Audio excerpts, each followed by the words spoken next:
तोता और रानू चिड़िया सुबह से बैठे हुए थे। तोते भैया अब चलें, ये किसान तो घर जाएगा नहीं और ना ही हम किसान की मकई खा सकते हैं।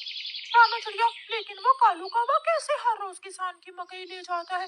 वो कल भी मेरे सामने किसान की मकई खा रहा था। मैंने पूछा तो कहने लगा ये किसान के खेत से लाया हूँ। वो एक नंबर का चोर है, किसी न किसी तरह वो मकई चोरी करके ले जाता होगा।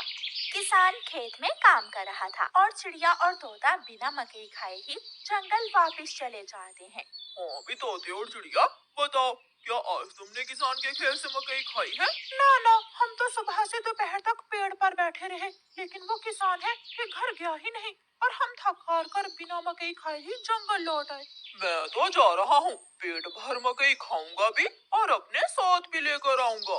कालू कौवा इंसानों की बस्ती की तरफ जाता है। कालू कौवा किसान के खेत में जाकर किसान से कहता है, किसान किसान, तुम्हें तुम्हारी पत्नी घर बुला रही है, तुम्हारे घर में मेहमान आए हैं। अच्छा, तो मैं जल्दी से घर जाता हूँ। कौवे शुक्रिया जो तुमने मुझे बता दिया। किसान अपने घर चला जाता है और कौवा मजे मजे से किसान के खेत से मकई खाने लगता है।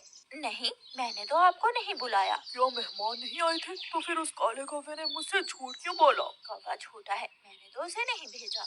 कौवा पेट भरकर मकई खाता है और कुछ मकई अपने साथ लेकर वापस जंगल लौट जाता है। कौवे कौवे, एक मकई का भुट्टा मुझे भी दे दो। ना ना, मैं तो मकई का भुट्टा किसी को नहीं दूंगा, बहुत मुश्किल से लाया हूँ मैं। कौवा चिड़िया के सामने बैठकर मकई का भुट्टा खा रहा था और चिड़िया के मुंह में पानी आ रहा था।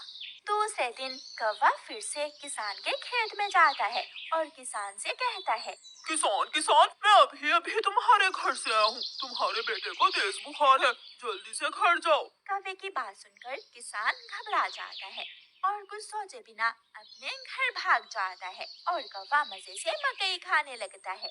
कहाँ है मेरा मुन्ना? मुन्ना तो बाहर खेलने गया हुआ है। क्या मेरा मुन्ना ठीक है? हाँ हाँ, मुन्ना तो बिल्कुल ठीक है। तो फिर इसका मतलब आज फिर उस शरारती कौवे ने मुझसे शरारत की है। उसने मुझसे कहा कि मेरे मुन्ने को बुखार है, मैं जल्दी घर जाऊं। वो कौवा जरूर आपको घर भेजकर खेत से फसल खाता होगा। मैं कल देखूंगा वो कौवा कैसे मुझे उल्लू बनाकर मेरे खेत से मेरी फसल खाता है। कौवा जंगल जाकर बहुत खुश था। वो जो मकई अपने साथ लाया था वो तोते और कबूतर के सामने बैठकर खाता है। वाह वाह, मजा ही आ गया, ये मकई तो बहुत स्वादिष्ट है। यार कौवे, थोड़ी सी मकई मुझे भी दे दो। हाँ ठीक है, अगर तुम मेरे घर का काम कर दो तो मैं तुम्हें भी मकई दे सकता हूँ। मैं भी करूँगा, मैं भी कभी आपके घर का सारा काम करूँगा, मुझे भी मकई दे देना। ठीक है, तो फिर जल्दी से मेरे साथ आ जाओ। कौवा कबूतर और तोते को अपने घर ले जाता है। तोते, तुम जल्दी से मेरे घर की सफाई सुथराई कर दो और कबूतर तुम जल्दी से मेरे सारे बर्तन धो दो, फिर मैं तुम दोनों को मकई दूंगा। फिर कबूतर अपने काम में लग जाता है और तोता कौवे के घर की सफाई सुथराई करने लगता है। दोनों अपना अपना काम खत्म कर देते हैं।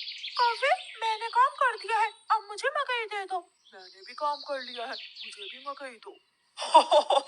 कौन सी मकई? चलो भाग जाओ यहाँ से तुम दोनों, मैं तुम्हें कुछ नहीं देने वाला। तुम धोखेबाज हो, तुमने धोखे से हमसे अपना काम करवाया और अब हमें भूखे ही भेज रहे हो।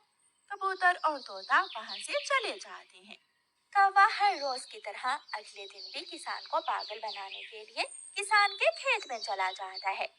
कौवा किसान के पास जाता है और किसान से कहता है, किसान किसान, मैं अभी अभी देख कर आया हूँ, तुम्हारी गाय जंगल की तरफ जा रही है, शायद उसकी रस्सी टूट गई होगी।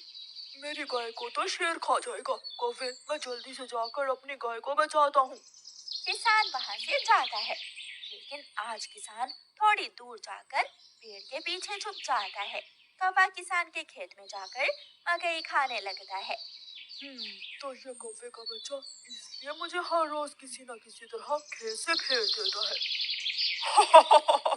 जब तक मेरे पास बड़ा दिमाग है, मुझे किसान की फसल खाने से कोई नहीं रोक सकता। किसान के पास बंदूक थी।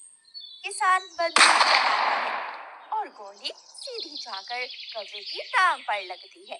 कौवा बहुत मुश्किल से वहाँ से भागता है और किसी न किसी तरह अपने जंगल वापस पहुँच जाता है। वो अपने घर के बाहर आकर गिर जाता है। हाय, मर गया, मर गया।